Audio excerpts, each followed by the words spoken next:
You didn't choose your retirement date. Statistically, somebody else already did, and they haven't told you yet. That sentence sounds dramatic. It isn't. It's just what the data says.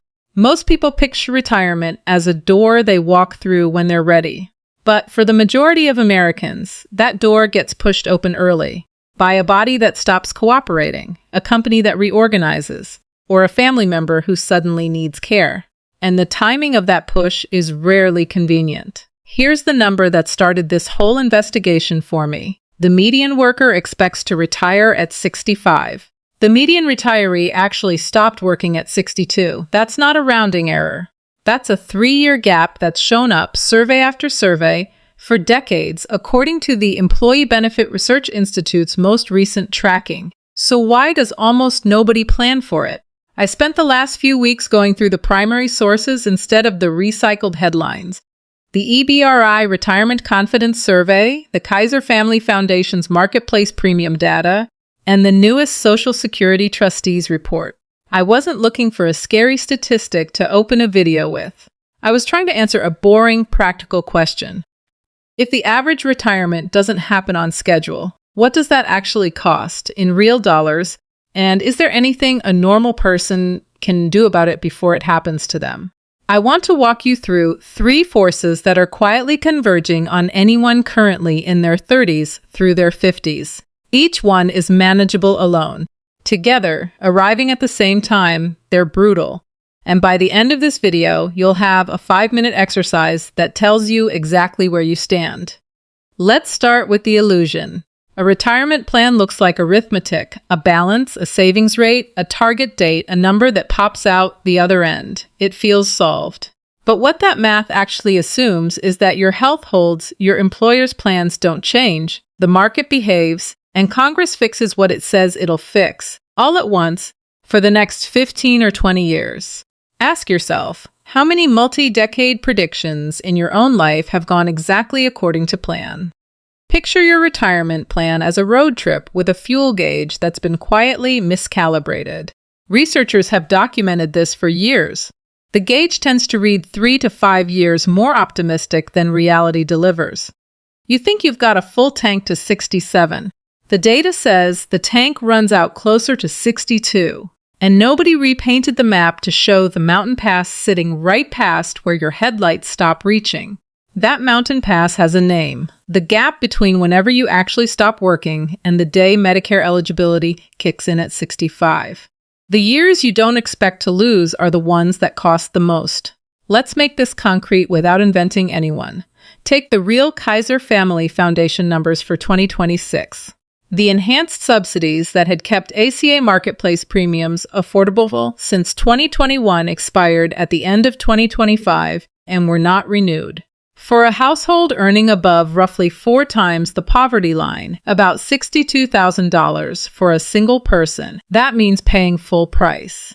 KFF's own analysis shows a 60-year-old couple earning around $85,000 could see their annual premiums jump by over $22,000 in a single year. That's not a future risk. That's already priced into 2026 plans right now. So ask yourself the uncomfortable question.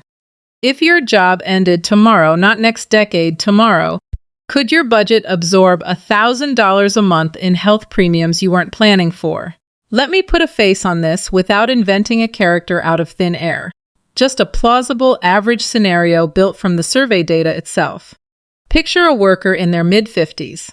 Solid job, steady contributions, a 401k balance that looks respectable on paper, and a spreadsheet that says everything lines up for a comfortable exit at 65. That worker isn't reckless.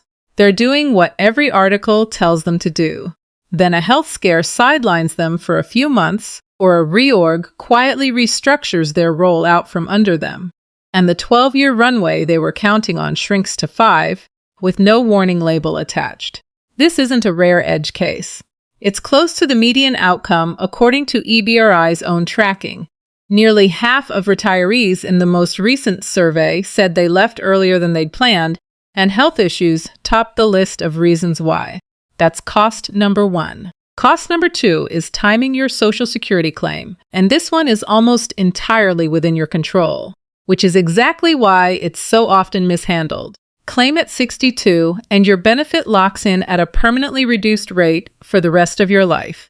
Wait until 70, and each year past full retirement age adds roughly 8% to your monthly check, guaranteed for as long as you live. Show me another asset in your portfolio that offers a guaranteed 8% annual return just for patience. I'll wait. Here's why that matters more than it sounds. For someone eligible for close to the maximum benefit, claiming at 62 instead of waiting until 70 can mean a permanent gap of well over $2,000 a month, every month, for the rest of that person's life.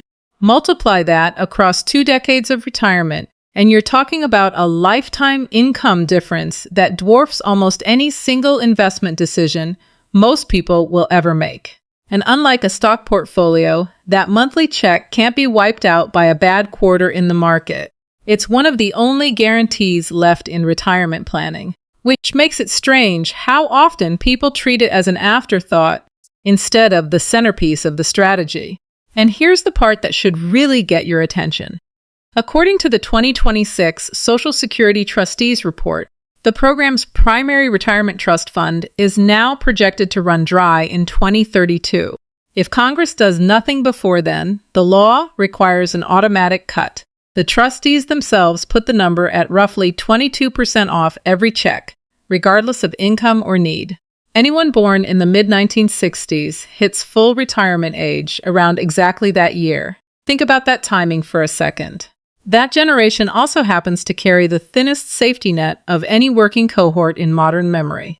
Traditional pensions were already fading out by the time they entered the workforce. Automatic 401k enrollment didn't widely exist yet, and they've now lived through 3 or 4 separate market shocks over their careers. Surveys consistently find this group expects to retire with hundreds of thousands of dollars less than they believe they'll actually need. None of that guarantees a bad outcome for any one person. But it does mean the margin for error is thinner than it's been for any generation before it. Right at the moment, the trust fund math gets tightest.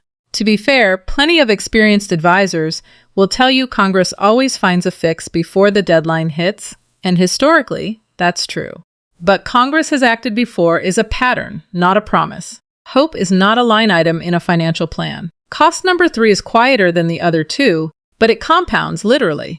Every year you leave the workforce earlier than planned is a year your contributions stop and a year your existing balance doesn't grow. Run the numbers on a moderate saver contributing consistently in their late 50s, and 5 lost years of contributions plus 5 lost years of compounding at a typical long-term market return can strip well over $250,000 off the final balance. That's before you've spent a single dollar of it. There's a fourth related wrinkle that almost never gets mentioned. The popular 4% withdrawal guideline was built around a 30-year retirement horizon. Retire earlier than expected, and your money might need to stretch across 35 or even 40 years instead. Most researchers who study this now suggest something closer to 3 to 3.5% for those longer stretches, which sounds like a small difference until you realize it can mean several thousand fewer dollars of spendable income every single year off the exact same balance. It's not that the 4% rule is wrong. It's that it was built for a timeline you might not get to choose. Stack all 4 costs together: the health insurance gap, a suboptimal Social Security claim, years of lost compounding, and a withdrawal rate built for the wrong horizon. And you get why so many retirees describe the same feeling. The math on paper was right, and reality still managed to outspend it. Now here's where most retirement content stops, with a warning and a shrug. I want to give you something you can actually use today. First, stress test your plan against age 62, not 67. Pull up your current balance and ask a specific question.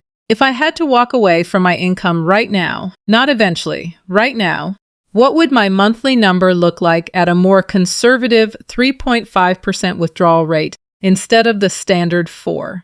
If that calculation takes you longer than 10 minutes to even attempt, that's this week's homework. Second, build a line item for the coverage gap before Medicare, even if retirement feels far away. Based on 2026 KFF figures, budgeting somewhere around $12,000 to $13,000 a year per person for marketplace premiums is realistic for anyone retiring before 65, and that number is likely to climb with healthcare inflation, not fall. A small dedicated account now, even a few $100s a month, beats discovering this gap the hard way. Third, treat your Social Security claiming age as an investment decision, not a formality you'll figure out later. That guaranteed 8% annual growth for delaying past full retirement age is one of the best risk-free returns available anywhere in personal finance. If your portfolio can bridge the years between an early exit and age 70, running that math explicitly, on paper, could be worth tens of thousands of dollars in lifetime income. None of this requires perfection. It requires building the failure mode into the plan before the failure shows up uninvited. Plan for the version of your life where you don't get to pick the date. None of these 3 moves demand a finished plan by tonight.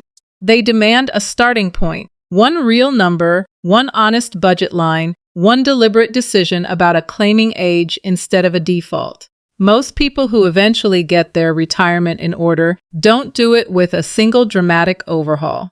They do it the way most durable financial habits get built. A slightly higher contribution here, a small dedicated account there, one calculation finally run instead of avoided.